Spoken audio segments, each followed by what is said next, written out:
Hi friends, welcome to Josh kitchen. இன்றைக்கி millet noodles எப்படி டேஸ்டியாக செய்கிறதுன்னு பார்த்துடலாம். அதுக்கு முதல்ல கடாயில் கொஞ்சமாக தண்ணி சேர்த்து கொதிக்க விடலாம். தண்ணி கொதி வந்ததும் இதில் நூடுல்ஸை ஆட் பண்ணிடலாம். நூடுல்ஸ் 10 நிமிஷம் வேகணும். நூடுல்ஸ் வெந்ததும் அதை ஃபில்ட்ரு பண்ணிவிட்டு நார்மல் வாட்டரில் வாஷ் பண்ணிவிட்டு எடுத்து வச்சுக்கலாம். அதே கடாயில் கொஞ்சமாக எண்ணெய் சேர்த்து ஒரு பெரிய வெங்காயத்தை பொடி பொடியாக நறுக்கிட்டு சேர்த்துக்கலாம். வெங்காயம் முக்கால் பதத்துக்கு வேகட்டும். இது கூடவே கொஞ்சமாக உப்பையும் சேர்த்து வதக்கிக்கலாம்.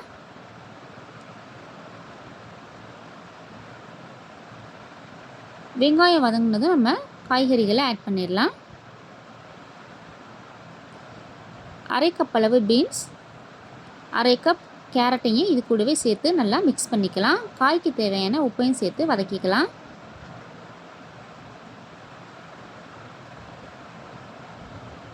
காய் ஓரளவு வதங்கினதும் இது கூடவே இருக்கிற டேஸ்ட் பவுடரையும் ஆட் பண்ணிடலாம்.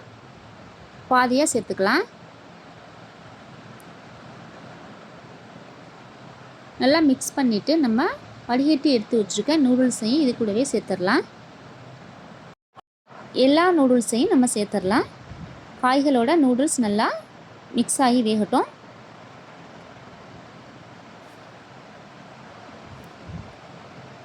எல்லாத்தையும் சேர்த்து நல்லா கலந்து மிக்ஸ் பண்ணிக்கலாம்.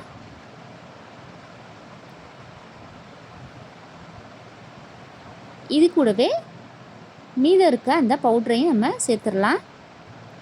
இந்த பவுடரோட பச்சை வாசம் போகிற வரைக்கும் நம்ம நூடுல்ஸோடு சேர்த்து மிக்ஸ் பண்ணணும்.